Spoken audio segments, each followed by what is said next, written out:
What's up, guys? Welcome back to another episode of Behind the Facade.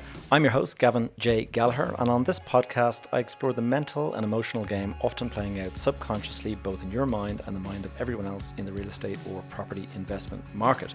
The key to success in this game is to master your mindset and behavior, to take control of your thoughts, your emotions, and, most importantly, your ego.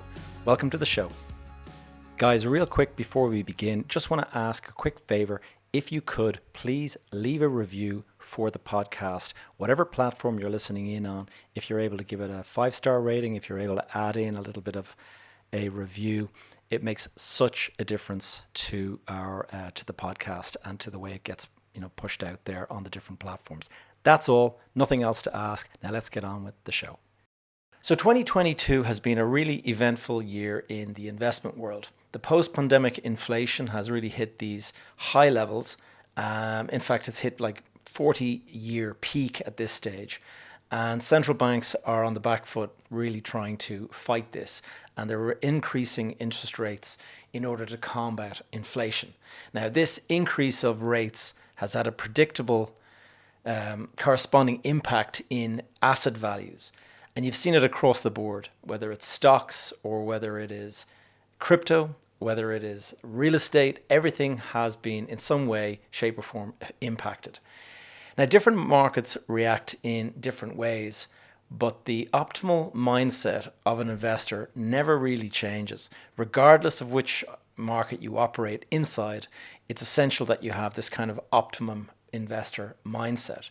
That is mindset is a person who is calm, a person who is rational and is unflappable and kind of confident in their thesis and in their decision making. Of course, it's easier said than done. So today's topic, the video topic, is going to be developing that investor mindset. To say asset prices fell in 2022 would be something of an understatement. Maybe even a gross understatement. Let's face it, it's been an absolute bloodbath. And the stock markets around the world are down. Crypto markets are down. The S&P, which is one of those big indexes that everyone watches over in the US, that is down 20% in 2022.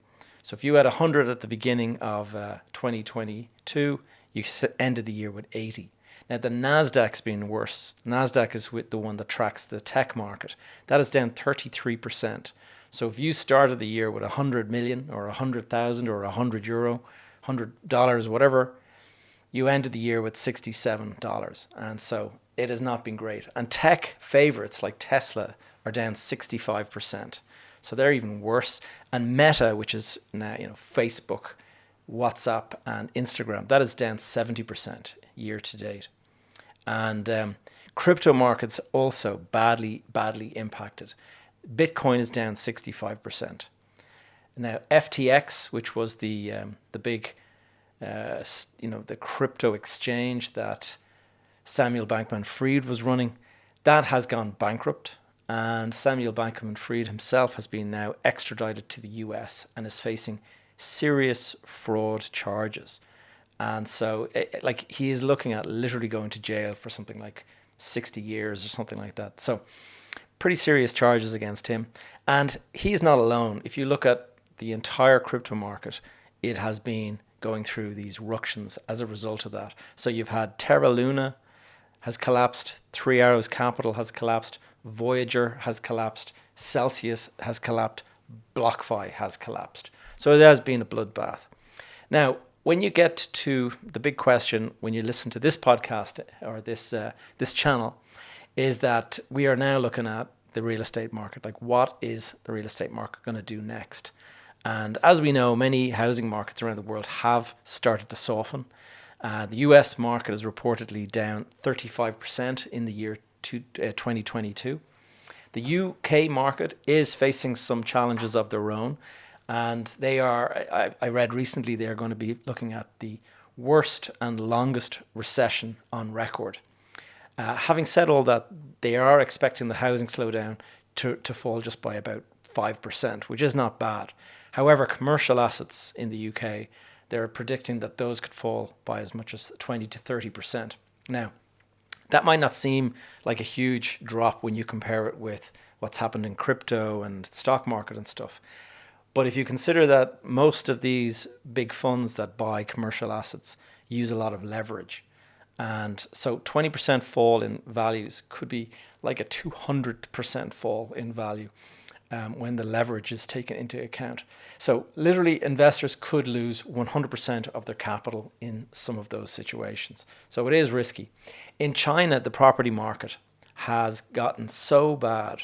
And I talked about this in episode 79 in November of 2021 when I talked about Evergrande.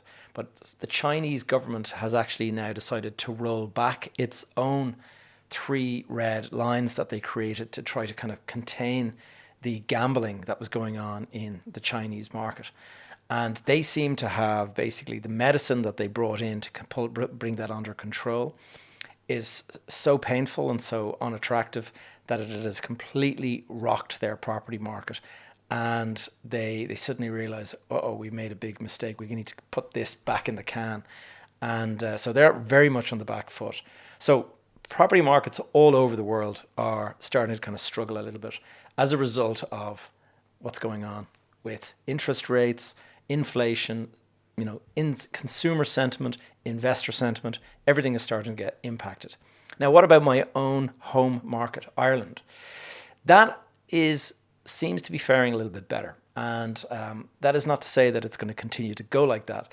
But as I've already reported multiple times on this channel, we have got an acute housing crisis here in this country.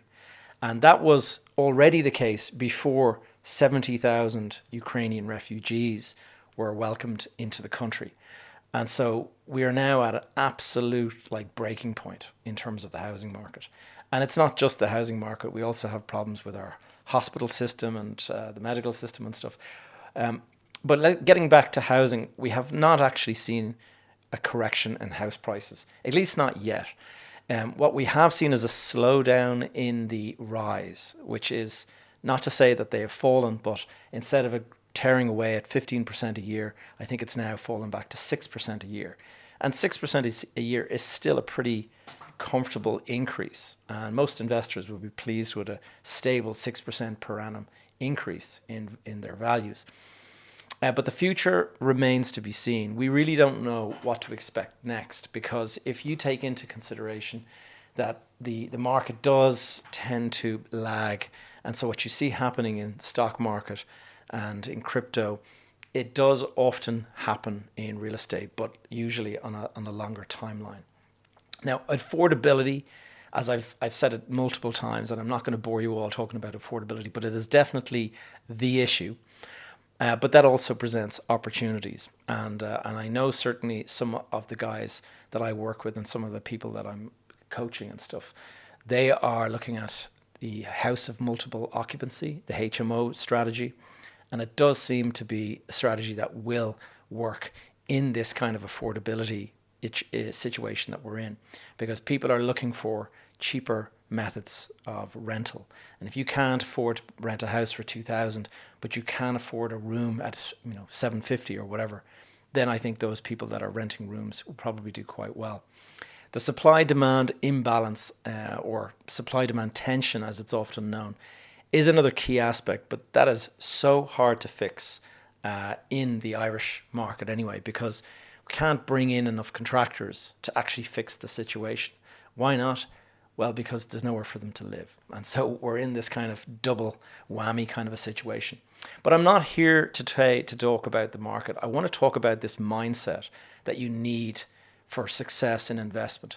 And to be a successful real estate investor, or to be a successful investor, full stop, you really need to take this long-term sort of delay your gratification mindset.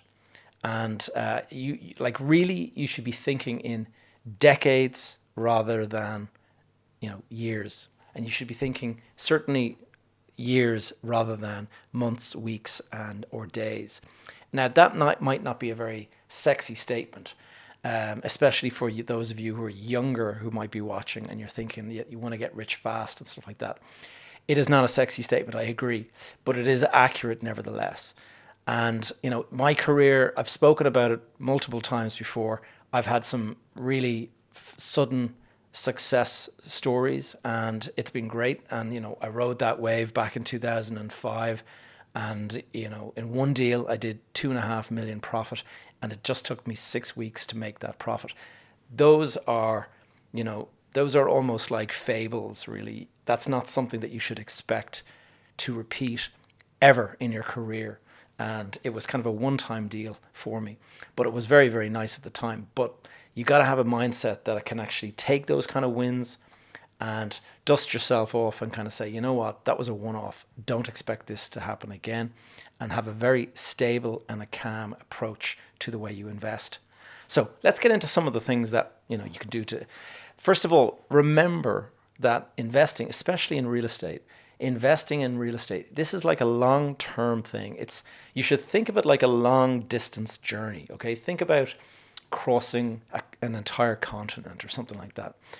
As you go on a big, long-distance journey like that, what are you going to experience? You're going to experience a lot of ups. You're going to experience a lot of downs. You're going to experience short stops, long stops, fast straights, motorway sections.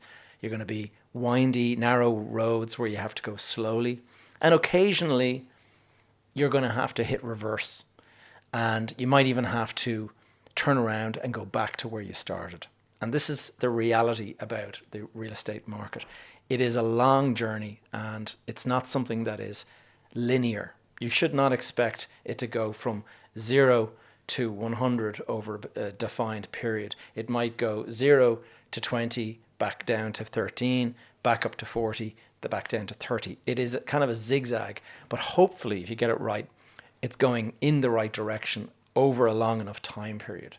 But if you look at it in short sort of spurts, you could be looking at a loss, just the same as the people in the stock market and the crypto market in 2022. Now, there are 3 types of mindset that I kind of think about when I think about this stuff. You've got the employee mindset, you've got the entrepreneur mindset, and you've got the investor mindset. And the employee and entrepreneur mindset are kind of like the furthest apart from each other. They are on the 2 sort of either ends of the spectrum, and the investor can sit somewhere in the middle. And I've often used before, I've talked about the gambler and the analyst. That is another kind of analogy along this line. But think about the employee. The employee mindset, an employee tends to be given a task or responsibility in the company that they work. They usually work 9 to 5, Monday to Friday, earn a stable, reliable wage that comes in every week or every month or whatever it is. And they use that to fund their lifestyle. Now, if they're smart, they'll put away a certain amount of money for the future. But the wealth building process tends to be slow, but it is linear, tends to go slowly in an upward direction. Now, the entrepreneur mindset, different entirely. You have to do multiple tasks. You have to be a bit of a practitioner of everything and a master of nothing. You have all the responsibilities. If you own that company, basically the buck stops with you. You can't rely on anyone to bail you out. You have to keep on. And it's a constant firefighting situation. You are a problem solver. That's what you do. You solve problems. You find solutions. And if you're at the start of your career, you are looking at working 24/7. Now, I have friends who have gone and built successful businesses, and it does ease off, and you can actually build yourself a pretty good self-managing company eventually, and it becomes quite easy. But there is an awful lot of work to get there. Your job is effectively to generate leads, those leads get turned into sales, those sales get turned into revenues, and hopefully you have greater revenue than you do have overhead. And if you get a surplus there, that's your profit. Now, big surpluses can mean big valuations of your company. And so wealth, like extreme wealth, is possible, but you can also have big losses and lose it all. So it is a wealth, it is a bumpy ride is what I'm trying to say here. And wealth it's not something that's guaranteed on the entrepreneurial journey, but when it works, it can work really, really well. If it doesn't work, it can be a bit of a disaster. And it's important to remember that something like 70% of entrepreneurs never get beyond being a solo entrepreneur employing just themselves. Only about 30% of companies go on to employ lots of people and to become kind of like huge companies. And of those 30%, only a small fraction of those 30 go on to become unicorns. Now, the investor mindset is a kind of combination that sits between. You've got, on one end, you've got the employee mindset, and the other end, you've got the entrepreneur mindset. You can be a bit of both with an investor. You can be an employee who invests, and you can be an entrepreneur who invests. It all depends. And so that's why the mindset, the investor mindset, is quite important. And you've got to remember that the traits that make you a good employee don't necessarily serve you as an investor. But then again, the traits that serve you as an entrepreneur don't necessarily serve you as an investor either. So you do have to be careful. You buy an asset, it produces a reliable income, or at least that's what you would hope. And over time, the value of that asset grows. You decide to hold it long term, or maybe you decide to sell it. But if you decide to hold it, then the wealth continues to grow year over year.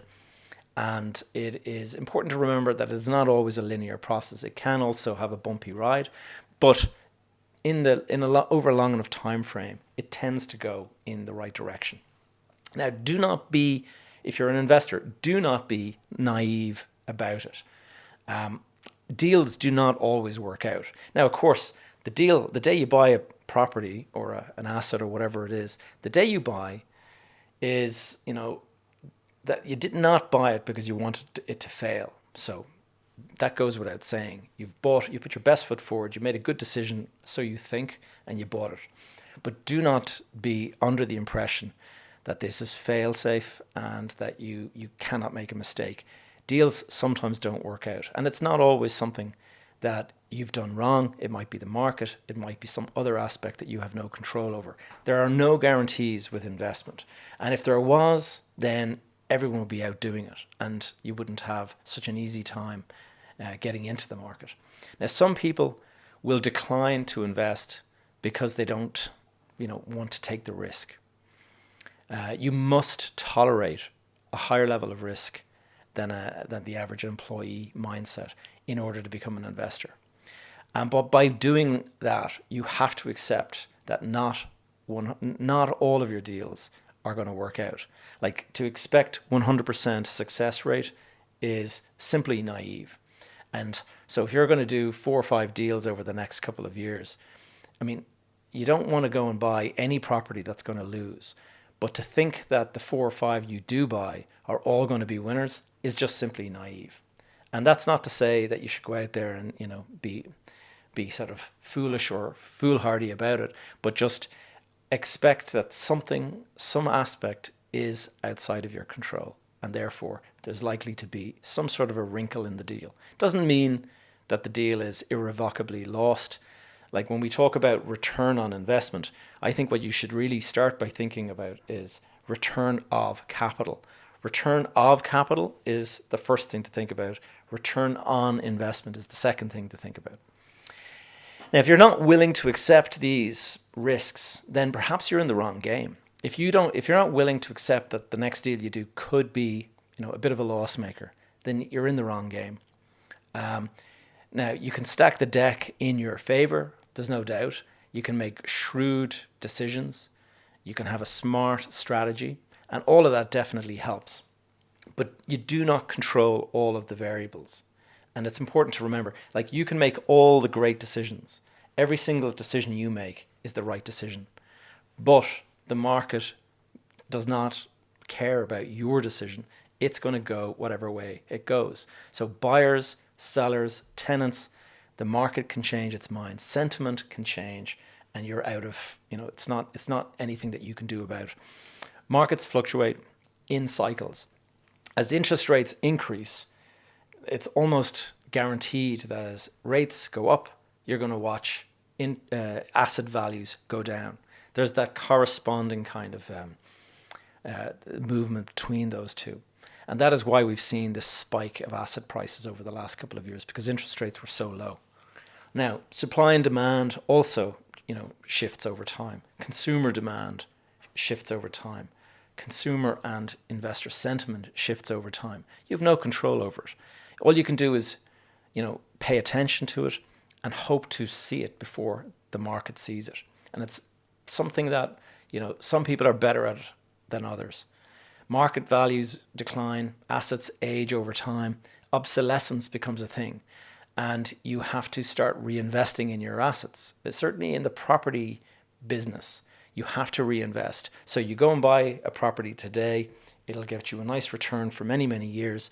But if you don't keep some money back to reinvest in it, then at some point in the future, the tenant's going to move out because the house is in disrepair or whatever. And that's it. You're not going to get anybody into that house unless you put money back in. So it's not only one direction. You have to kind of be monitoring what you're doing.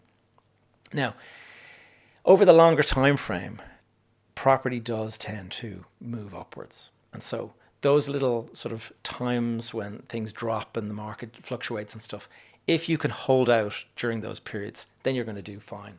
The trajectory tends to be upwards. So the real estate market, it is not like the stock market or the crypto market. Those things have got, I was going to say daily fluctuations, but it's really more like hourly or even minute by minute fluctuations. Think of the real estate market more like a huge, big oil tanker crossing the ocean. It's going to take time to get up to speed. It slowly builds up its speed. And then once it hits cruising speed, then it doesn't take a huge amount. It just keeps on going. And that tends to smooth out the ride and mean that it's not so bumpy.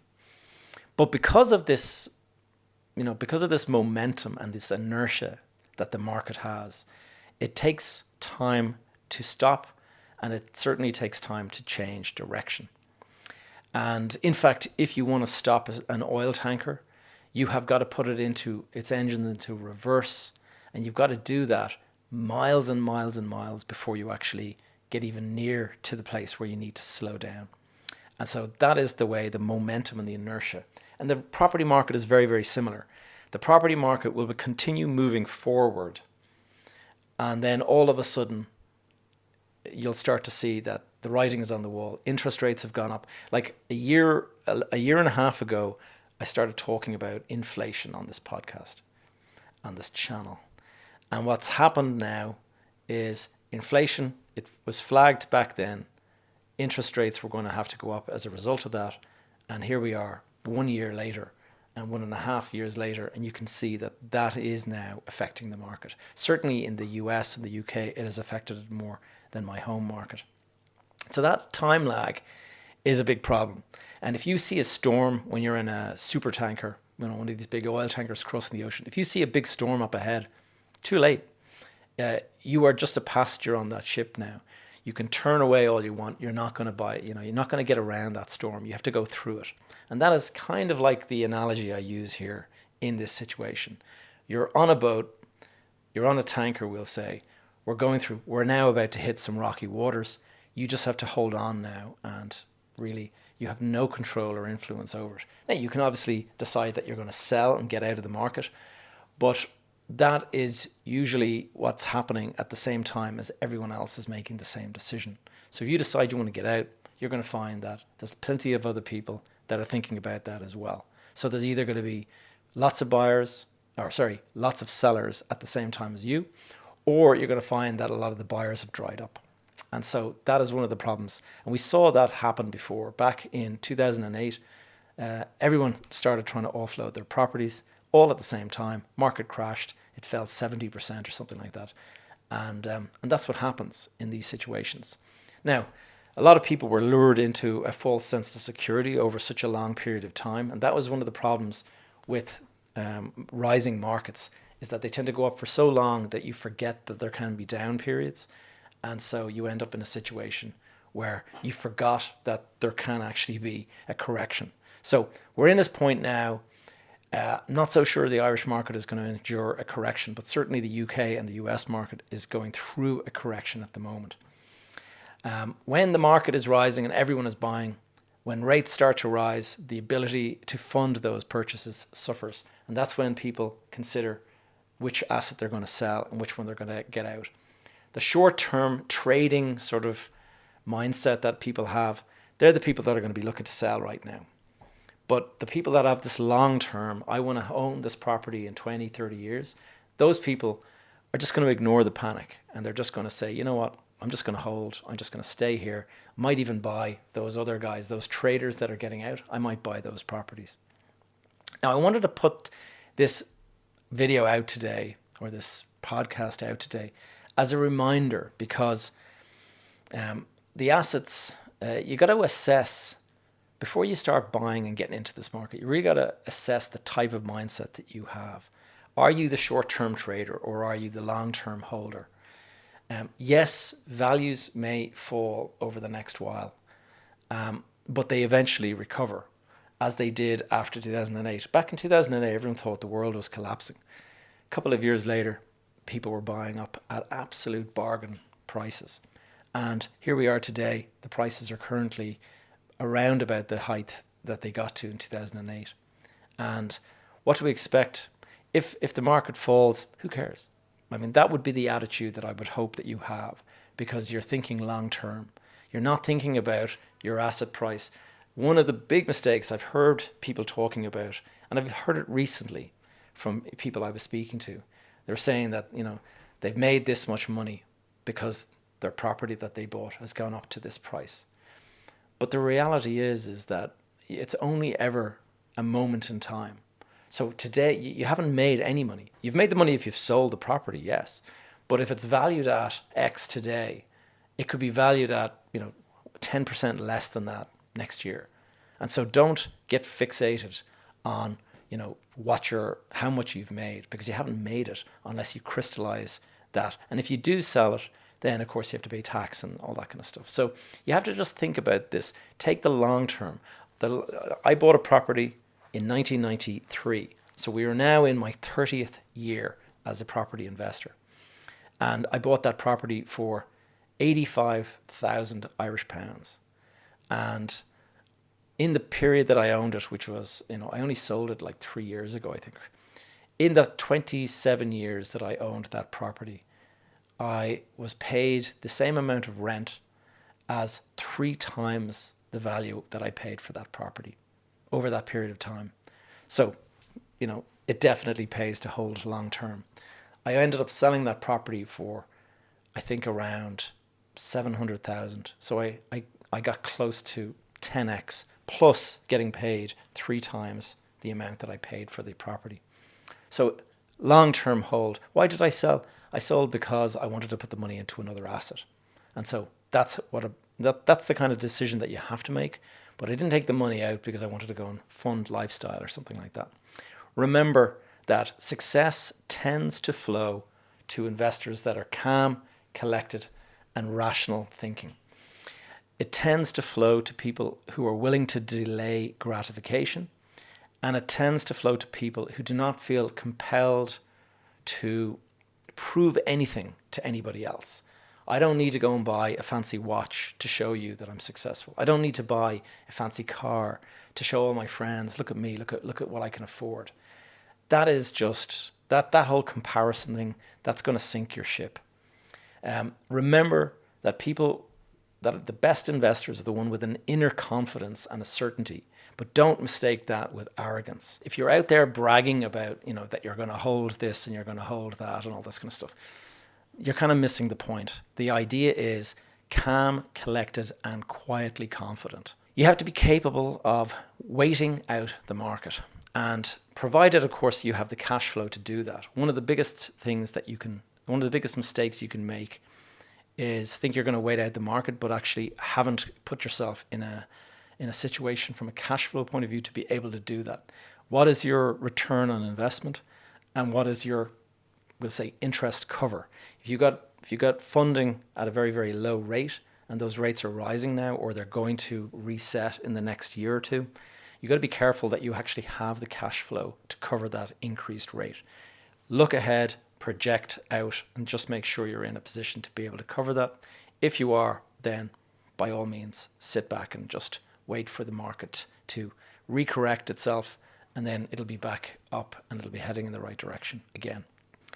Developing a strong mindset is absolutely essential as an investor. And I really urge you, do not underestimate the importance of this. All right, guys, thanks so much for listening. I wish you all a great week, and I will see you in the next episode. Thanks for tuning in to another episode of Behind the Facade. If you have any questions or topics you'd like me to cover in future episodes, please connect with me via the Facebook group that is Behind the Facade Community. Alternatively, you'll find me on social media. My handle is Gavin J. Gallagher. And you can stay up to date with all the projects and various things I'm working on in my website, which is gavinjgallagher.com. And when you're there, please do add your name, join the tribe, and you'll be able to connect with me via the weekly newsletter. So that's all for now. See you guys in the next episode.